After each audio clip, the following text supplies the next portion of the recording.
O capítulo 82 de Shumatsu no Valkyrie acaba de lançar e, como as prévias diziam, tivemos o flashback do Apollo revelado nesse capítulo. Antes de irmos direto para a análise, não se esqueçam de dar like, se inscrever no canal e comentar aí embaixo o que você achou do capítulo, além de entrar no servidor do Discord pra gente conversar ainda mais sobre. O capítulo começa com o básico, mostrando a reação dos personagens mais relevantes para a luta aqui. Normalmente as lutas de Shumatsu têm seus telespectadores bem definidos para cada round. Alguns são figurinhas carimbadas em todos, como o Hermes e o Ares, por exemplo, enquanto outros são mais específicos de cada round, como o Sasaki, o Kito, o Kendo e a Hirst no round 7, o Adamas e a trupe da ciência no round 8. Aqui a gente tá vendo bastante destaque, além das figurinhas carimbadas como Zeus, Hermes, Ares, Brunil e Diggle, no Jack e na Valkyria dele, a Hirulu, que comenta sobre a personalidade e comportamento explosivo da sua irmã mais velha, a Geiroro. E apesar de ser rápido e bem sucinto, é legal ver mais coisas dessa Valkyria. Não acho que ela vai ter um super desenvolvimento nem nada, as Valkyrias não têm propostas assim, mas ela é carismática e rouba bastantes momentos quando aparece, fazendo essa dupla de enxergamentos dela e do Leônidas. Além disso, pelo menos na minha opinião, ela é bem mais carismática que o Leônidas, mesmo xingando tanto quanto ele, inclusive xingando a própria irmã, como a gente vê nesse pequeno quadro aí. Olha a cara da Brunhilde, cara.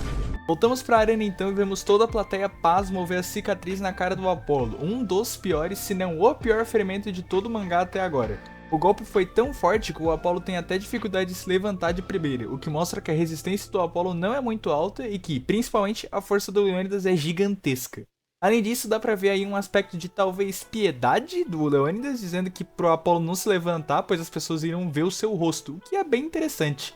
Porém, é aí que descobrimos o verdadeiro plot desse capítulo e também do Apollo em si e do que é a sua verdadeira beleza. Muitas pessoas, incluindo a plateia dos deuses, julgam errado o que o deus do sol diz ser belo. Até mesmo a fandom errou nisso, mesmo com uma ou outra dica antes mesmo desse capítulo lançar. Sim, diferente do que imaginávamos, a beleza que o Apollo se preocupa não é a exterior e sim a interior. Então entramos em um flashback dele falando sobre a lenda na cidade de Delfos. Uma coisa muito legal que estamos vendo nessa luta é o enfoque em as referências históricas que ela tem. No vídeo da análise do capítulo 81 eu falei bastante sobre essa parte histórica, falando mais no caso dos espartanos. E aqui também tem bastante sobre o templo de Apolo em Delfos, que sinceramente eu acho muito legal, como um grande amante de história que eu sou.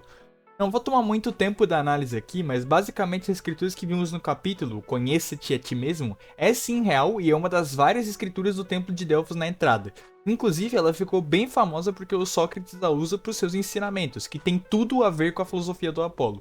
Primeiramente, só para constar, essa escritura, Conheça-te a ti mesmo, realmente está lá no templo de Delfos da vida real, mas como eu falei, ela não é a única, na realidade tem mais duas e essas três ficaram conhecidas como as máximas délficas. Foram atribuídas como revelação divina do próprio Apolo e dadas por povo pelo oráculo de Delfos ou, em outras lendas, pelos 7 sábios da Grécia. E a gente vê isso no flashback do Leônidas, exatamente essa adoração e as máximas de Delfos, reverberando na situação da Grécia contra os persas. Sinceramente, achei o jeito que eles conectaram os dois flashbacks do Apollo e do Leônidas simplesmente incrível. Tem tanta coisa histórica neles que eu poderia ficar dissertando sobre o que eles estão falando e sinceramente dava pra fazer um vídeo só disso no futuro. O que vocês acham? Gostariam de um vídeo analisando as referências históricas desses dois personagens? Comenta aí embaixo.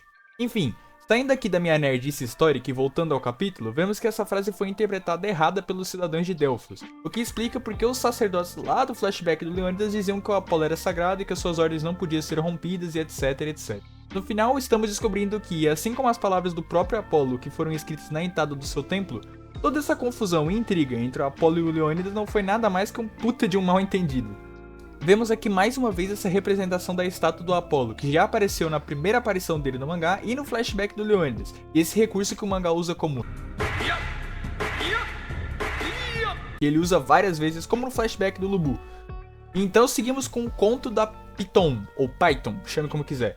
E como ela era uma criatura que caiu dos céus e foi para a terra por sua aparência medonha. E sim, gente, qualquer criatura no céu pode ir para Midgard sem muitos problemas. A Bifrost, que é citada pela Brunhilde lá na aparição do Nostradamus, é um portão entre Helheim e Valhalla. Midgard não tem nada a ver com isso, tanto que no flashback do Hércules a gente vê o Ares descendo de Valhalla para Midgard com as suas tropas. E o Shio, que provavelmente é um demônio, dada a aparência dele, também estava em Midgard. E por falar em tropas do Ares, elas mais uma vez aparecem no mangá, mais uma vez para serem soladas. E a Python é bem forte para os padrões do mangá, vencendo as tropas que o Hércules com a ambrosia venceu no flashback dele.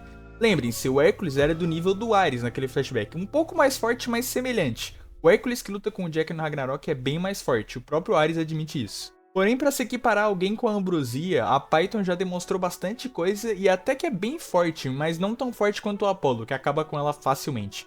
Mais uma vez, mais um indício do que eu já falei em outro vídeo, os deuses que lutam no Ragnarok estão muito acima de qualquer outro personagem que não tá na lista, eles vencem com muita facilidade. E vemos o Apollo cumprir as expectativas do Ares, que não existem, né, mas que ele mesmo assim cumpre.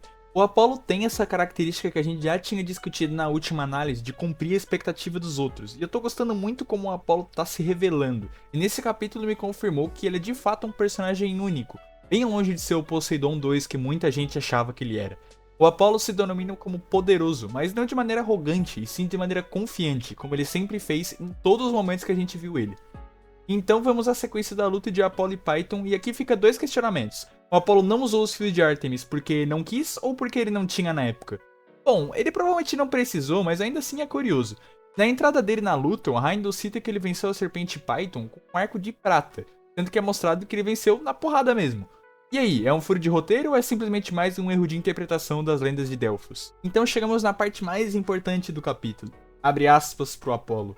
Os feios são aqueles que estão satisfeitos com o presente e param de seguir em frente. Aqueles que se acomodam em seus louros de felicidade e boa sorte. Aquele que conhece a si mesmo sabe o que lhe falta. Aquele que conhece a si mesmo sabe que é fraco. Aquele que conhece a si mesmo não tem medo de mudar.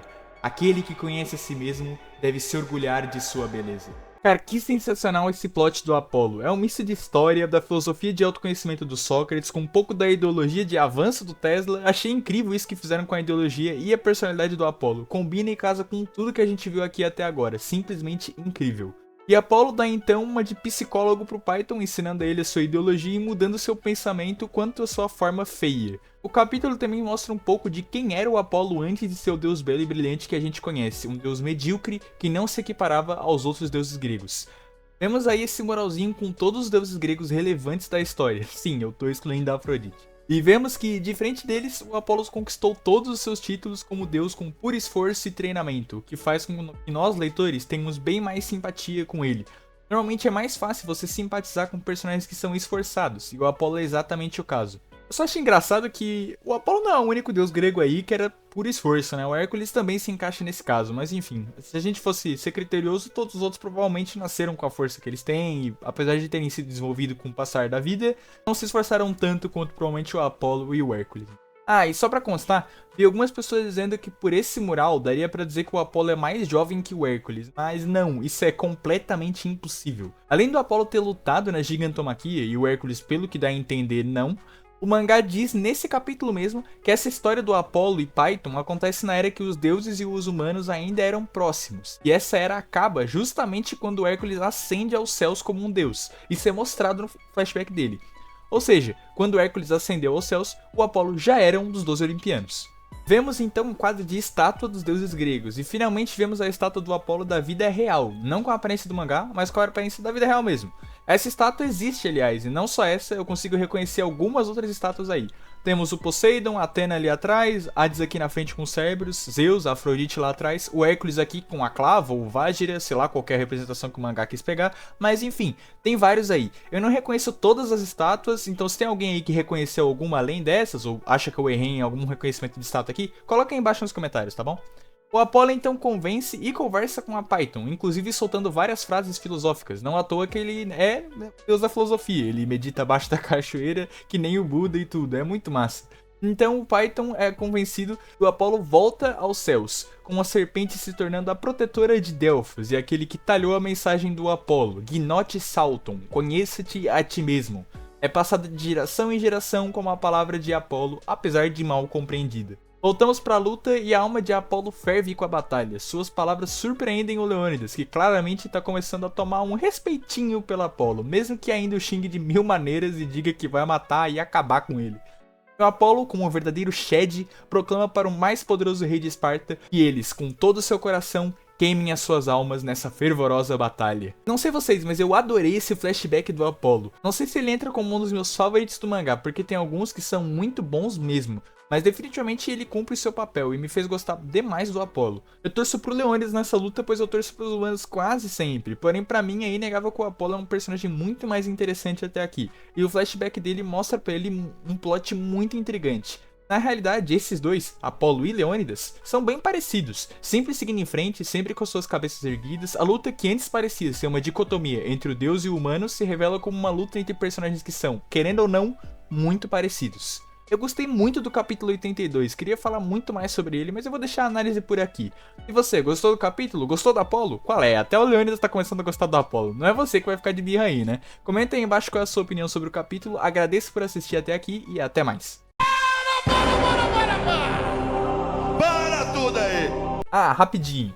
Enquanto eu escrevi o roteiro desse vídeo, vi que saiu algumas notícias de chamadas da editora na revista, a Comics Unknown, né? Dizendo que o próximo capítulo vai ser o último capítulo da luta. Olha, apesar de não achar impossível, eu não coloco a minha mão no fogo por isso não.